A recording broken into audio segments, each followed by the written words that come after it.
Hay historias que se empiezan a contar por el final.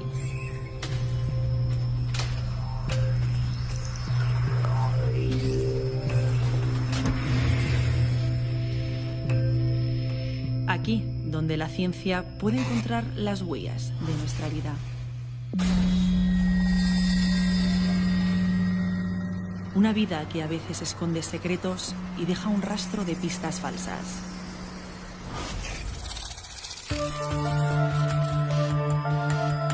Para encontrar la salida al laberinto hay que fijarse en todos los detalles, saber encontrar las pruebas, distinguir lo falso de lo real. Porque vivos o muertos, siempre dejamos un rastro. Esto es ciencia forense.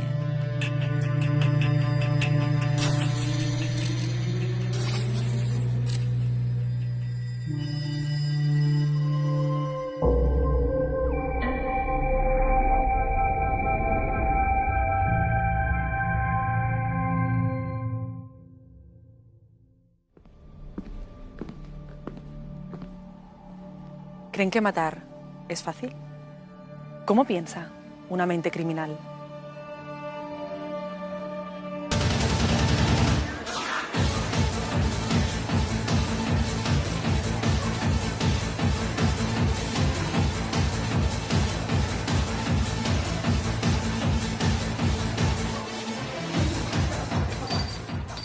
Sonia Rubio era una chica de 26 años, filóloga, vital, alegre, con muchos amigos, muy conocida, y llega de Londres un día, va al apartamento de sus padres, deja la maleta encima de la cama y se va, sale por ahí con los amigos de cena y demás.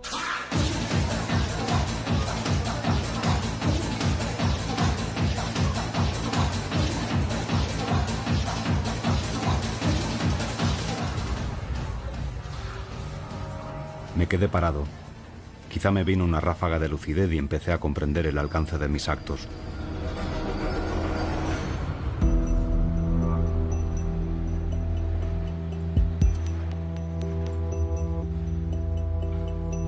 No regresa a casa y da la casualidad de que la familia vive en la misma finca que un fiscal del que son muy amigos.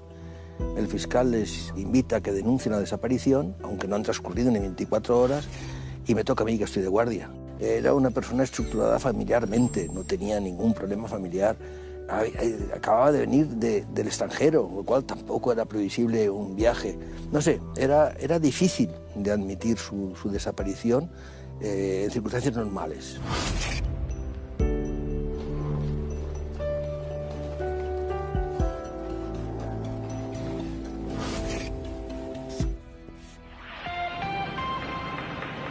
Abrimos página de sucesos. Sigue la conmoción en la localidad costera de Benicàssim. Hace más de 2 meses que no se sabe nada del paradero de la joven que desapareció a principios del verano.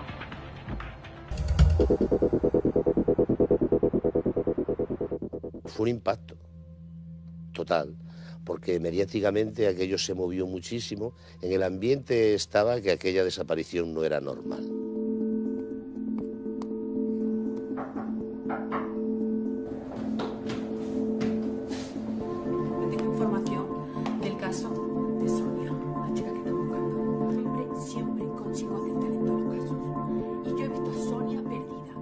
Empiezan a desfilar los videntes que trae la policía y empiezan las hipótesis y a las elucubraciones y decir, ¿la hemos visto? ¿No la hemos visto?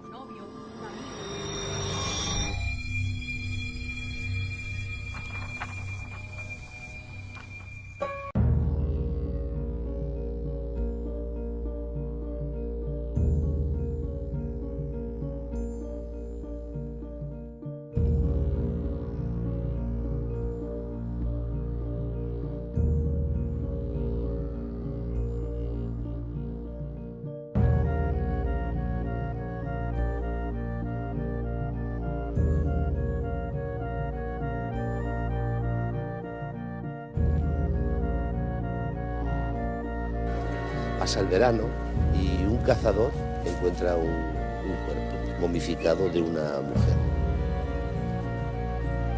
Todos, por desgracia, sabíamos que era Sonia, en cuanto nos lo comunica.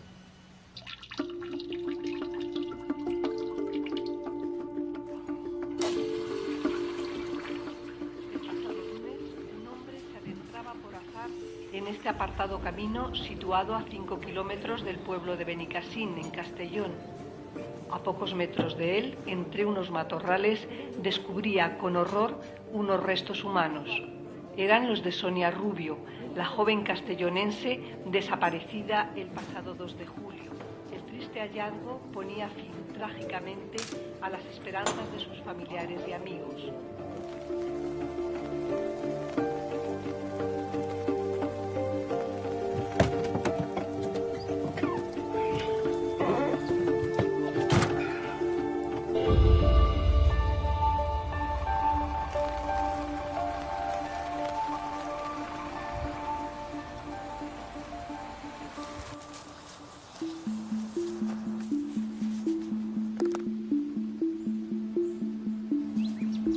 Causaba sorpresa eso, que se le había dejado de una forma, digamos, dentro del drama, amable. Se le había cubierto parcialmente con unas ramas de árbol y una parte de los pies con un saco de yeso.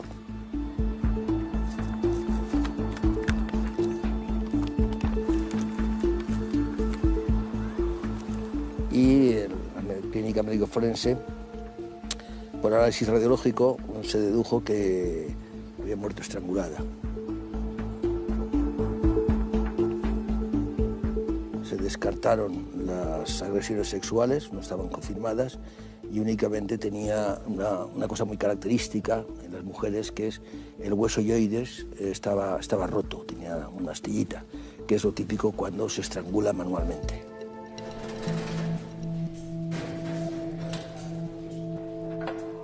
Del análisis anatomopatológico se concluye el estrangulamiento. Causa de la muerte, asfixia por lazo no corredizo con la introducción de cuerpo extraño en la cavidad bucal. Le habían introducido la ropa interior en la boca. Cuando aparecen cadáveres y además aparece ropa interior, son mujeres habitualmente, ropa interior ya sea cerca, ya sea en la boca, ya sea en una mano, eso implica que la sexualidad es un elemento nuclear del agresor. Es decir, ese agresor no solamente es violento, muy agresivo, muy impulsivo, sino que tiene una anómala fijación con la sexualidad. Es una especie de yo la mato y además la poseo.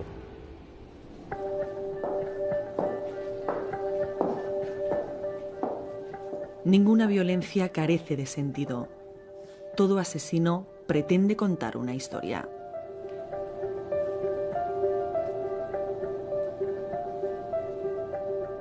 Le habían anudado mediante una cinta de carrocero. Son estas cintas que se colocan en la pared, esas que son de papel y que se rompen con facilidad. Y tenía la característica singular, que luego supimos, de su tamaño, porque medía exactamente 18 milímetros. Y esa cinta no se comercializaba, esa medida. Entonces, era nuestra baza. ¿De dónde ha salido esta cinta? ¿Y cómo es posible que esta cinta esté por ahí circulando cuando ni 3M ni Scotch, todos nos dicen y nos daban muestras de que no se comercializa? Fue una pista exhaustivamente trabajada por la Guardia Civil. La importancia de una investigación a veces están en los caminos cortados, lo que no conduce a ninguna parte. Y aquí pues estaba claro que esa cinta tenía una relación especial con el autor de ese crimen. Fue rápido. No llegué a atarla. En esos momentos no era yo. Era un autómata.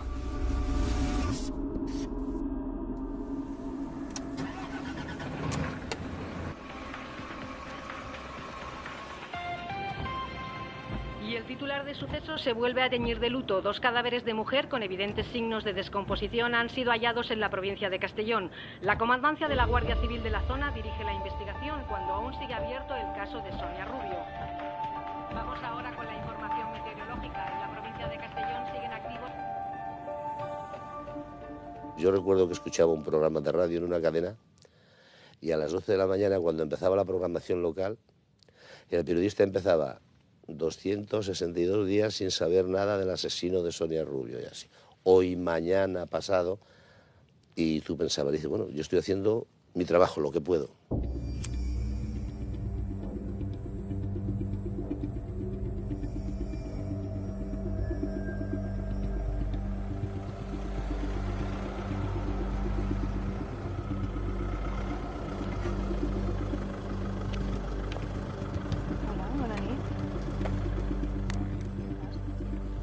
Pues aún con la aparición del cadáver de Sonia caliente y aún muy a flor de piel en la sociedad, en 6 días aparecen los cuerpos de 3 mujeres jóvenes en un río seco. Pero impacta menos que lo de Sonia. Quizás, aunque sea cruel, porque eran prostitutas. Quizás como si fuesen ciudadanas de segunda, algo que es totalmente injusto.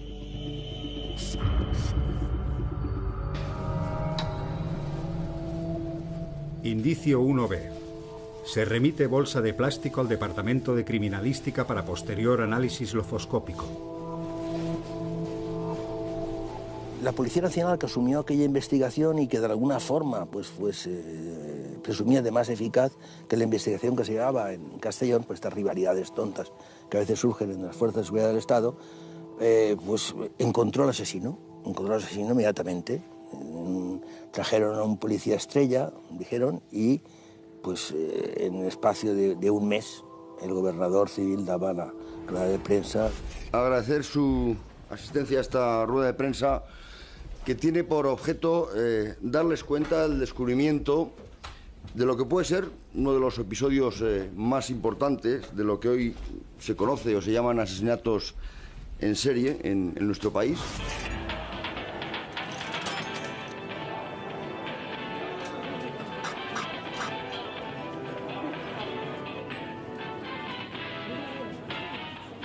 Prostitutas han muerto en un solo año en Castellón.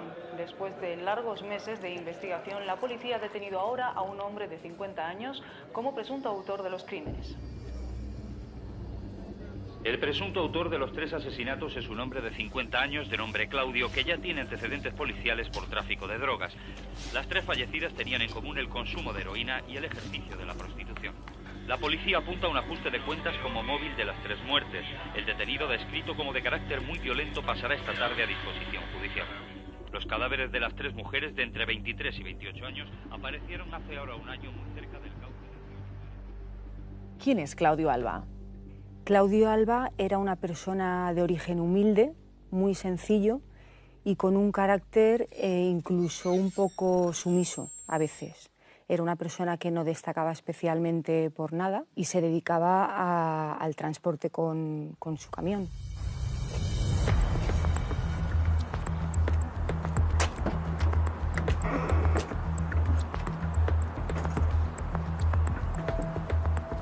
Durante un año la policía investiga los crímenes. En esa investigación aparecen varios nombres de cientos de personas y cientos de hombres que frecuentaban la zona de Bora-Riu como presuntos clientes. Y una de las personas que efectivamente frecuentaba aquella zona, porque además era amigo de esas chicas, era Claudio Alba.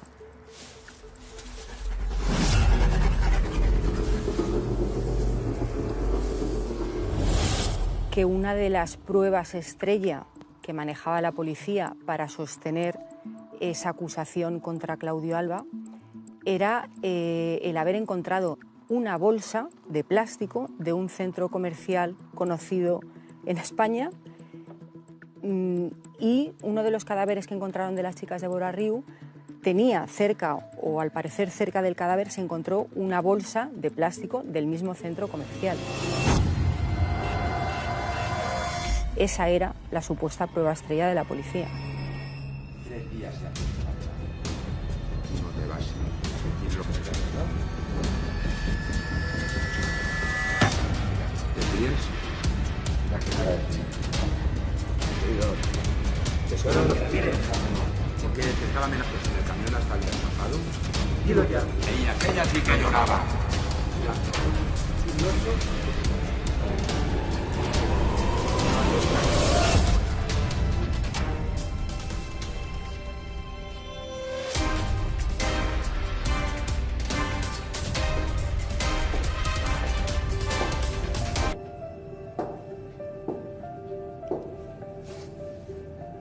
Esta bolsa pesa lo mismo que una condena. Parece de acero. Es una bolsa de plástico de lo más común en cualquier entorno, pero hay una que está manchada de sangre.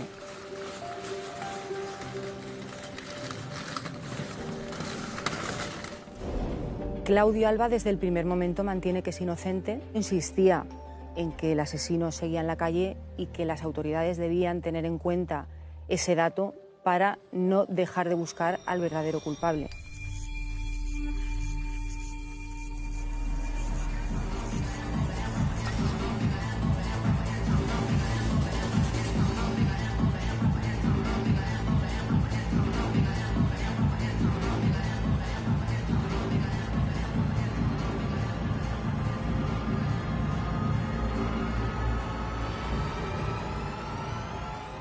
Yo pensé que era un ligue y fuimos a un lugar apartado a las afueras de Castellón.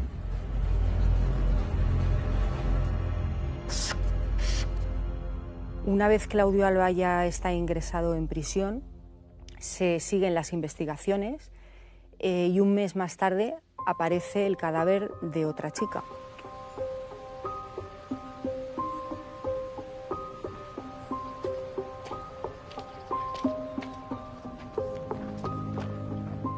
En un principio, cuando está el cadáver en la balsa, pensamos que era un hombre. El cuerpo estaba en avanzado estado de descomposición. Estaba como por allí dentro. Era una mujer atada, las manos atrás y atadas con el aro del sujetador, ¿no? El aro metálico ese del sujetador. Vamos, hecho a conciencia. El quien lo hizo perdió tiempo.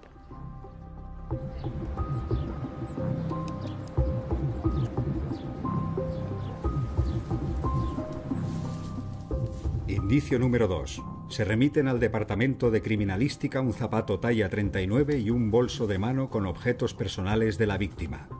Se solicita cotejo con base de datos de personas desaparecidas.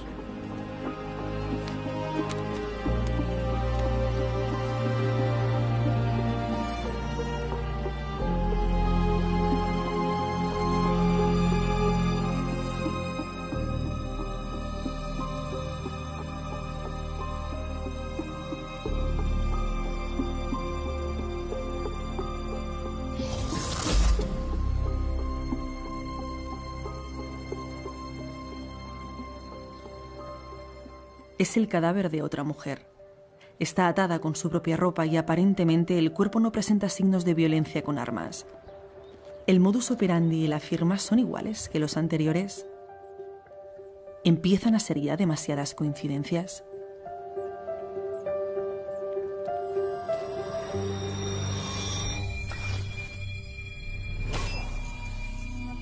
En un momento determinado, el fiscal que llevaba este caso, que seguía siendo el mismo amigo de la familia, me propuso llamar a la UCO.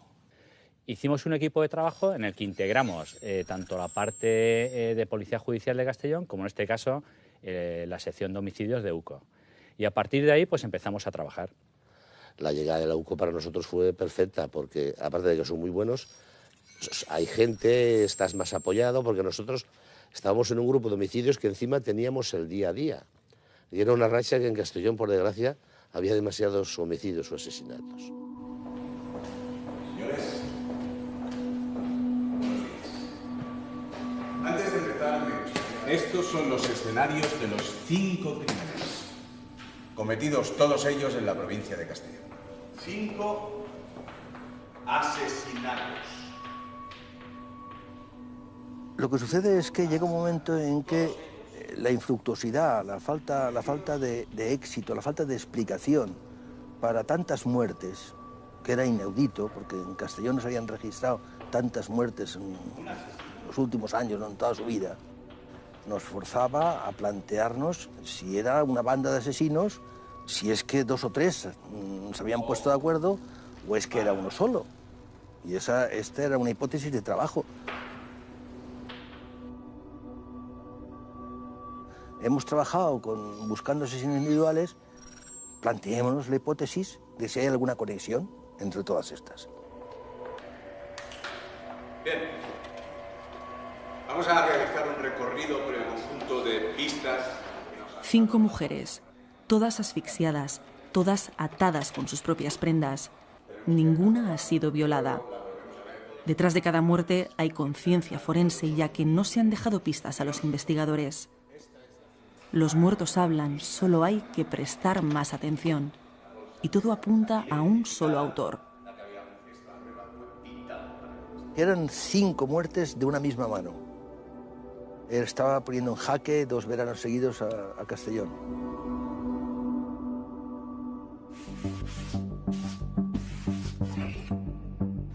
Había que dar el paso y entonces la Guardia Civil, para convencer al fiscal y convencernos todos, dijimos, vamos a hacer unos perfiles psicológicos, buscamos a un profesional. Entonces acudimos a las técnicas que luego hemos visto muy en boga en el cine americano, de encontrar un perfil que pudiese ser el identificativo del mismo individuo o del mismo sujeto que había cometido estos crímenes.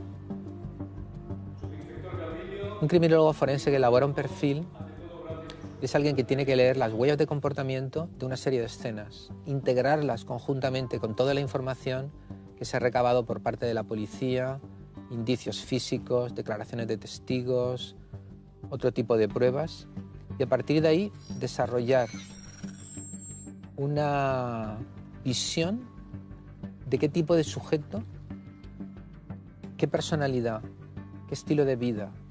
La lectura de estos indicios de comportamiento nos ayuda a entender el para qué del crimen. ¿Qué es lo que busca? Porque todo asesino busca algo. Busca saciar una necesidad, plasmar una fantasía, sus demonios, que muchas veces él no llega a comprenderlos, pero que sí que le exige actuar de una manera determinada.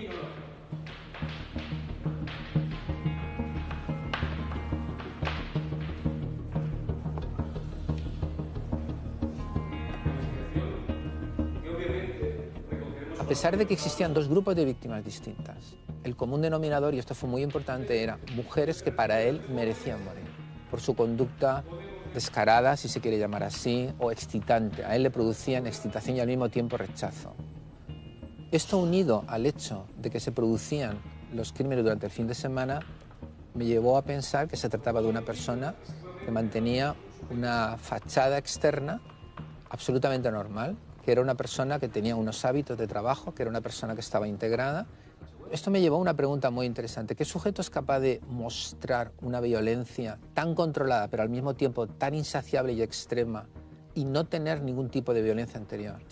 Esto me llevó a plantear la necesidad de que esta persona probablemente tenía antecedentes por delitos violentos. Sacamos una relación de todos los delincuentes sexuales que habían estado en prisión y que estaban en libertad o de permisos en esas fechas. Y realmente no encontramos mucho, pero teníamos allí una serie de nombres. Entonces entra lo más mágico, misterioso de toda la investigación. La hipótesis del círculo lo que plantea es que si trazamos un diámetro entre los 2 lugares más alejados donde aparecen las víctimas, y esto nos sirve para trazar ese círculo en base a ese diámetro, el asesino vivirá dentro del círculo. Esto me parece imposible, no me lo explico. Hombre, es un poco de psicología aplicada, de que usted cuando va un domingo a comprar la prensa y encuentra cerrado el kiosco al que usted va habitualmente, pues recorre la misma distancia respecto a otro kiosco que esté abierto. Me pareció lógico, además no costaba nada. El epicentro sería Castellón de la Plana. El mapa mental de los asesinos es el mapa de su vida y de sus experiencias. Allí donde viven, ahí matarán. Tenía sentido que Castellón fuera el punto central de ese círculo. Pero hay que probar la teoría. Castellón de la Plana es una ciudad con más de 150.000 habitantes y aquí se esconde esta mente criminal. El círculo imaginario hay que estrecharlo. El asesino era un psicópata, era una bomba de relojería, era una clara amenaza y había que actuar ya. ¿Qué es lo que esconde la mente de un psicópata criminal? Un psicópata es alguien incapaz de ponerse en el lugar de los demás, carece de empatía, no siente nada por las personas que le rodean, nada, no tiene remordimientos, Un psicópata es una persona lisiada emocionalmente. La mentira para él es como la respiración. Pero no todos llegan a cometer crímenes violentos. Algunos conviven entre nosotros sin rastros de sangre en sus manos. Hay una cosa que odian los asesinos en serie y es la vida monótona y gris. Esa vida monótona y gris es muy dura para ellos en comparación con los, vamos a llamar, presos o delincuentes convencionales. Claro, el psicópata entiende las cosas, distingue el bien y el mal, es capaz de aprender los usos y las costumbres, pero todo eso lo hace con un gran hándicap, y es que no se siente concernido por el dolor o el efecto de lo que él hace en los demás. Es decir, hay psicópatas que, como no tienen sentimientos, no tienen la censura de evitar matar a alguien porque no hay emoción. Pero evidentemente hoy un psicópata no es un enfermo mental. Un enfermo mental es una persona que ha perdido el contacto con la realidad, y el psicópata nunca lo pierde. El cerebro de un psicópata es una telaraña, pero rasgada. Son varios los tratados que concluyen que su cerebro tiene unas características funcionales distintas al de otras personas. Los estudios dicen que su cerebro tiene dos partes que no se comunican. La corteza prefrontal, donde anidan los sentimientos de empatía y de culpa, no se conecta correctamente con la amígdala, que es donde radica el miedo. En psiquiatría, ninguna enfermedad, ningún trastorno, nada que tenga que ver con la conducta enfermiza se cura. Todas las medicaciones que tenemos hoy en la farmacia psiquiátrica solo alivian los síntomas.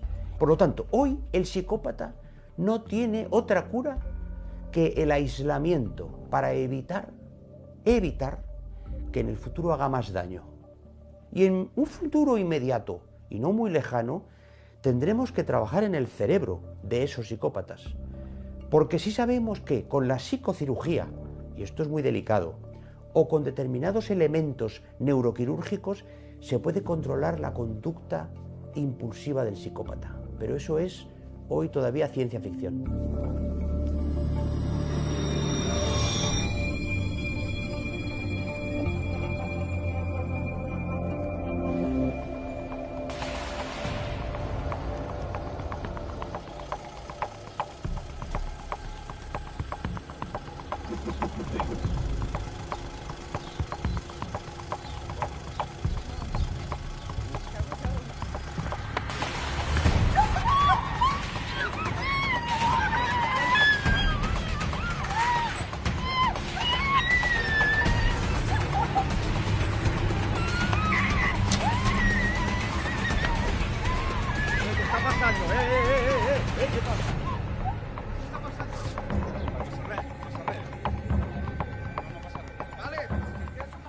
Tenemos unas noticias de que un fin de semana hay un intento de agresión sobre una chica. Llamamos a la chica y ya llegó un momento que cuando nos dice cómo actúa, que llega un momento que le aprieta la garganta y que casi pierde el conocimiento, aunque ella peleó, pero de una forma dura, fue dura. Dijimos, es él. No falla, es él. Y el vecino tomó la matrícula de ese coche. Entonces nosotros llegamos ya a una persona. Y cuando comprobamos esta persona, vemos que está en la lista de los delincuentes sexuales que teníamos. Y con esa denuncia tenéis un nombre. Tenemos un nombre. Joaquín Fernández Ventura, conocido como Chimo.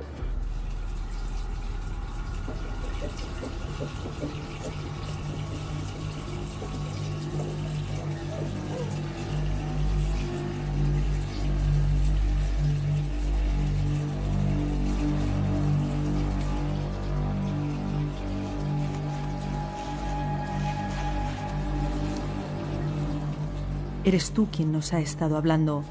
Tu voz no tiene color. Es a ti a quien hay que lanzarle la soga para estrechar el círculo.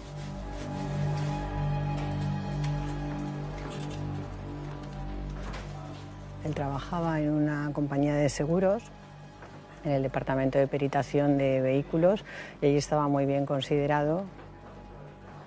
Joaquín Ferrandiz era una persona normal, el mayor de 3 hermanos, su madre era viuda, era una persona socialmente muy integrada. Ferrandiz es un sujeto de una gran inteligencia, un coeficiente intelectual de 152 sobre 100, con una habilidad social muy grande, estimado por todos, buen profesional, buen trabajador, acicalado, bien vestido, correcto, educado, y un chico en este sentido modélico.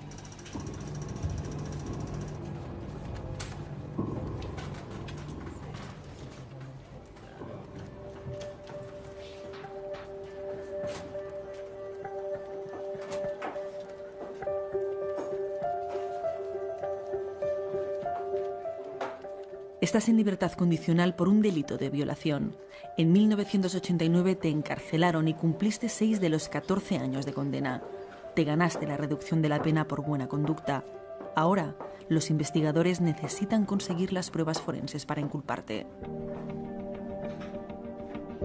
Se le monta un dispositivo de control de sus actividades, se le controla la salida del trabajo, a la entrada del trabajo, los fines de semana, estamos permanentemente con él.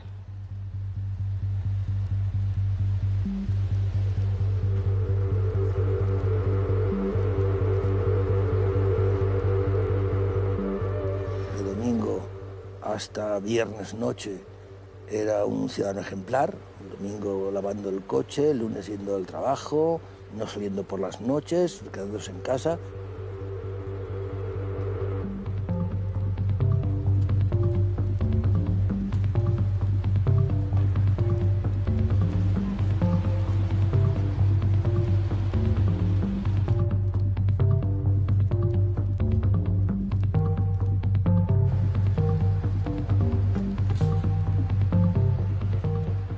Si se focalizaba sobre alguna mujer,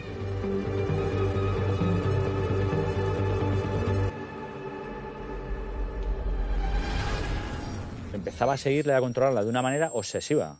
O sea, hacía un seguimiento, no veía lo que pasaba alrededor de él. Esto tenía todas las características de un cazador, por decirlo así.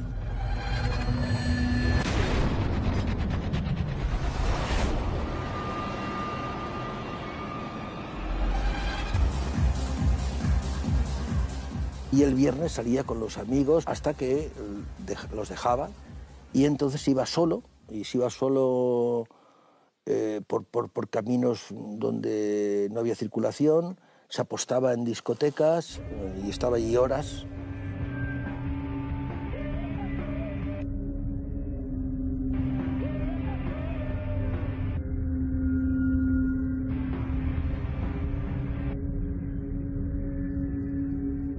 Todos los coches más o menos se distribuyen para que él no se dé cuenta.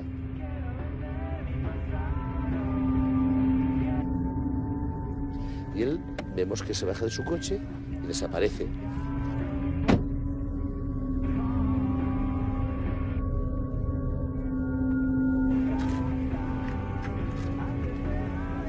Y de repente vemos que asoma la cabeza, estaba detrás de un coche y asoma la cabeza y se agacha. Entonces los coches estábamos comunicados y decimos, ¿qué hace?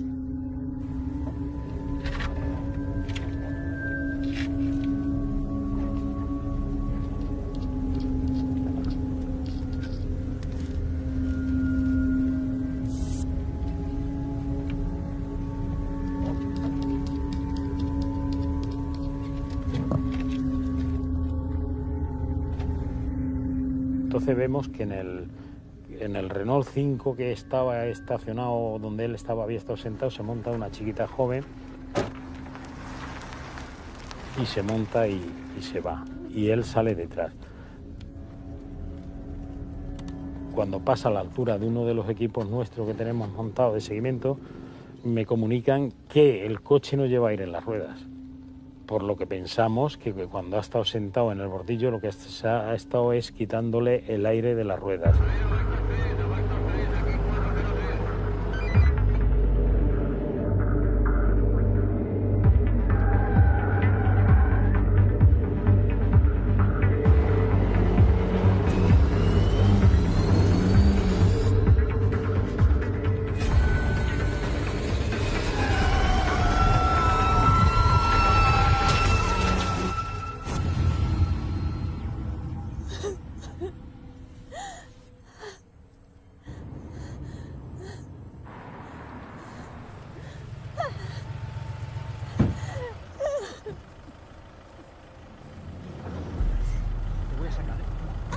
Ya te tengo. Va, está saliendo. Sí. Ya está. Sí. Vale. Estira. Vale. Ahora, vale. Espera. No. Arriba. Vale. Vale, ¿estás bien? Aquí. Sí. Agárreme. Ya está.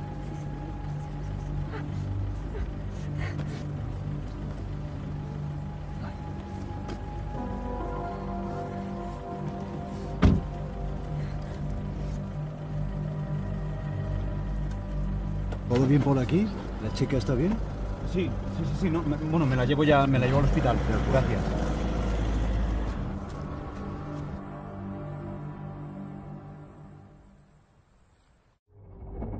Y la lleva al Hospital General. Él entra al Hospital General con la chica y con él entran 2 o 3 guardias civiles que él ni lo sabe, que entran con él ni lo que son. La chica la atienden en urgencias, nada, no le pasa prácticamente nada y así queda todo.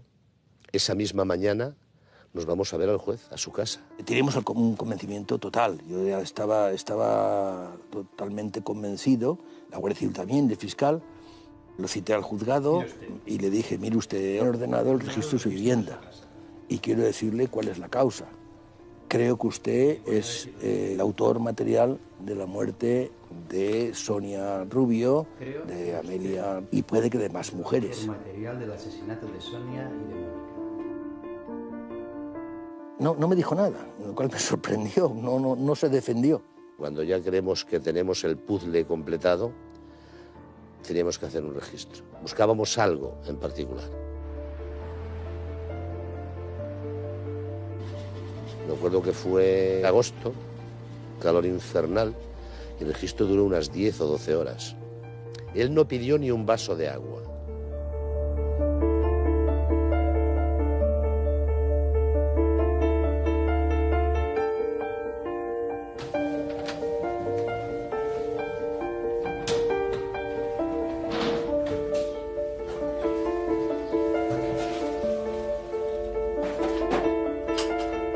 Con el secretario judicial fuimos por grupos y tal, y llegamos a una zona donde su madre tenía una zona de plancha.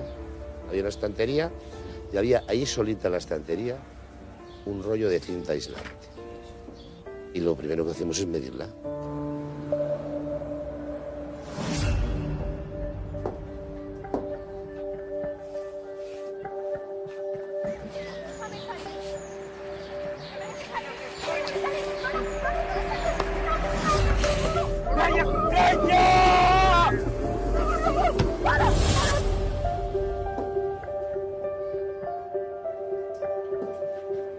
Y a las 4 o las 5 de la tarde me llamaron, señoría, lo tenemos. Llegué allí y efectivamente me mostraron una cinta que tenía 18 milímetros. Bingo, ya está. El origen de la cinta, pues es un misterio.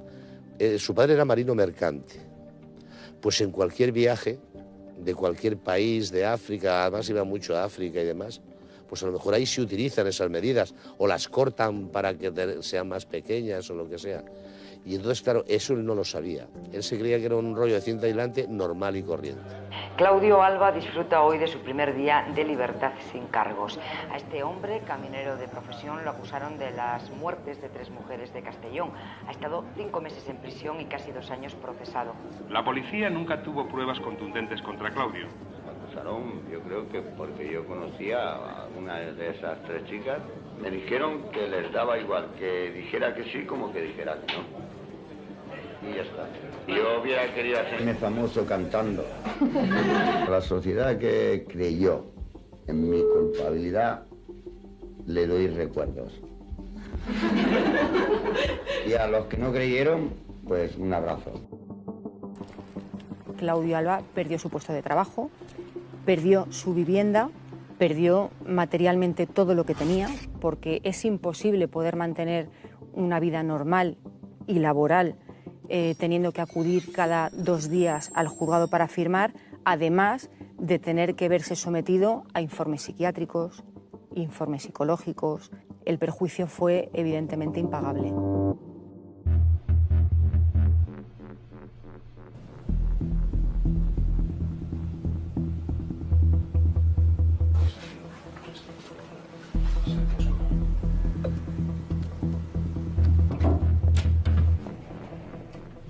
Joaquín asume desde el primer momento la autoría de las muertes de las mujeres y entonces ya se plantea la defensa sobre el reconocimiento de Joaquín de la autoría de esas muertes, y con el juego que nos daba el Código Penal vigente en aquel momento se buscó la mejor defensa posible.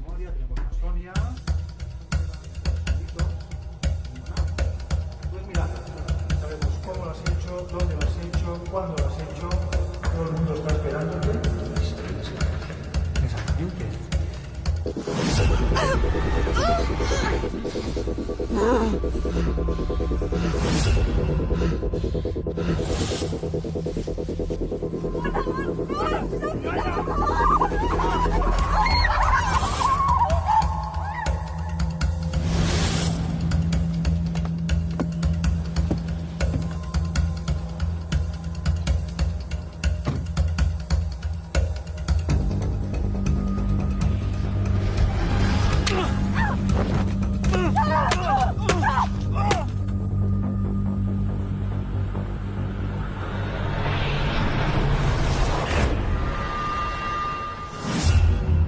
Disfrutaba solo matando. Dinos. Estamos toda la noche.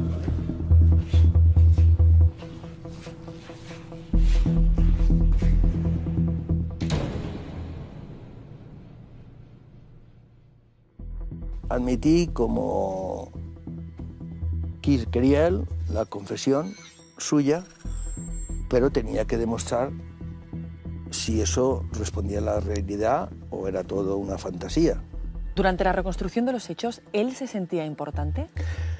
Era su principal torpeza, sentirse el artista o sentirse el eje de la situación, sin darse cuenta de que se condenaba con aquel reconocimiento explícito de cómo los había dejado, cómo había llegado a ese lugar y dando todos los detalles que nosotros incluso desconocíamos.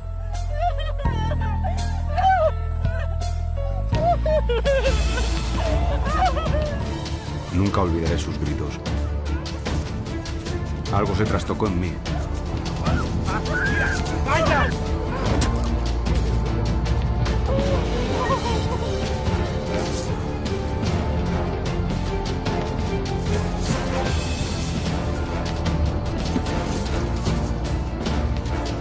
Y su miedo fue lo que la mató.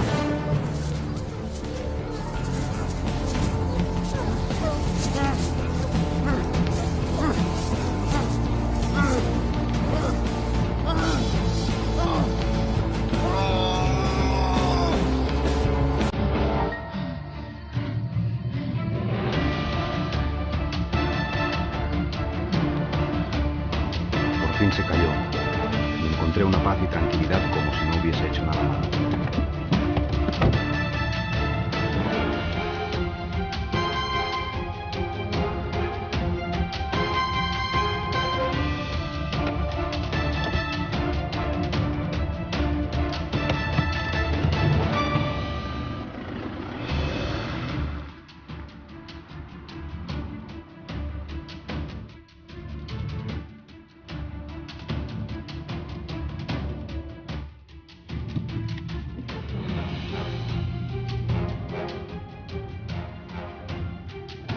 Arranqué el coche y recorrí solo unos metros. No podía dejar la Sitana a la vista. Si hay un momento en el que se pueda decir que mi problema psíquico sufrió una alteración, ese instante creo que fue clave.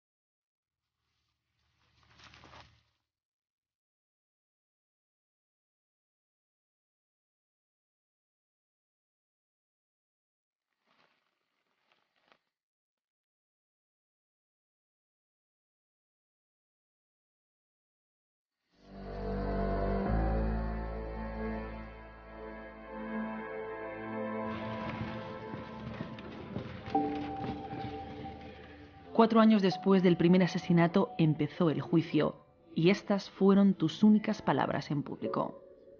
Estoy de acuerdo con la relación de hechos de la defensa y no voy a contestar a más preguntas. Para la criminología española es un caso histórico. Fue la primera vez que se usaron las técnicas de perfilación y análisis de la conducta criminal.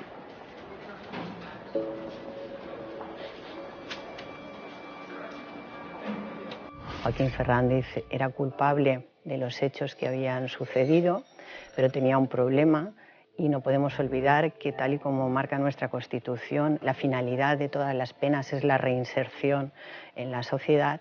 Entonces se pedía que se tratara su problema, que se tratara su psicopatía, porque era una manera de asegurarle a la sociedad que cuando Joaquín Fernández saliera volvía a salir con garantías de poder afrontar su vida en libertad. Fernández siempre fue Fernández. De hecho, los psicópatas no tienen disociación de personalidad. Otra cuestión es que cuando ellos cometen los crímenes sienten como si fueran otro, pero esto es normal, porque están haciendo algo extraordinario, están contactando con la fuente básica de sus fantasías y necesidades. Claro, se sienten en una dimensión especial, pero no es que sean otros en el sentido real, ¿verdad? De que el Fernández que vive en su casa, que tiene su trabajo, ha desaparecido. No, eso no ha desaparecido.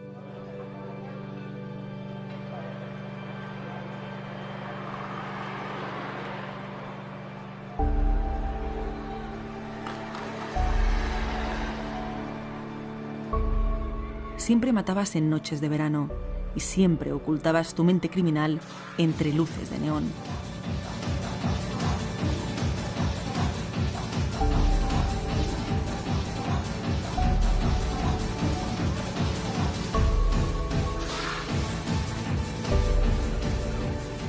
Las 5 mujeres morían ya cuando las mirabas.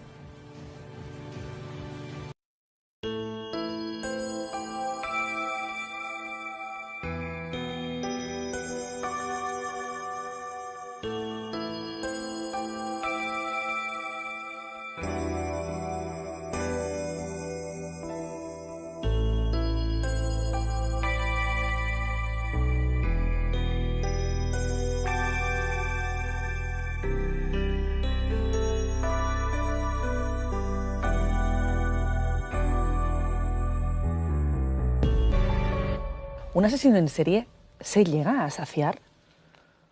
Es una expresión complicada, porque si entendemos por saciar el hecho de que la fantasía finalmente se culmina y el psicópata de alguna manera dice ya he hecho lo que tenía que hacer, probablemente la respuesta es que no.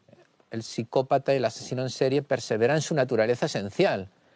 ¿Por qué digo que es su naturaleza esencial? Porque es el modo en que él llena una parte tan importante del ser humano como es su afectividad. Es una afectividad egocéntrica, patológica, nihilista, si tú quieres, que se agota en sí misma, en la propia satisfacción. Pero ahí está lo terrible. El ser humano para el psicópata es una cosa, es un objeto. Y hace que una y otra vez salgas cuando nadie lo espera a encontrar a tu víctima, la víctima con la que has forjado tantas fantasías. Porque quieres volver a sentir una vez más como tú sabes que nadie sentirá salvo tú cuando mates, cuando sometas, cuando destroces a esa persona.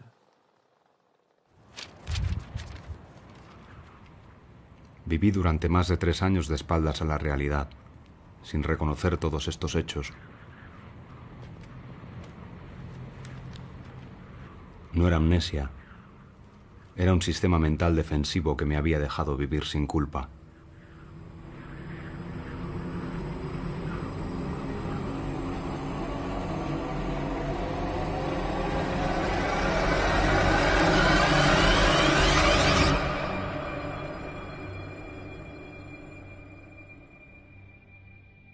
El 12 de enero de 2000, la Audiencia Provincial de Castellón condenó a Joaquín Fernández Ventura a 69 años de prisión por 5 delitos de asesinato y otro en grado de tentativa.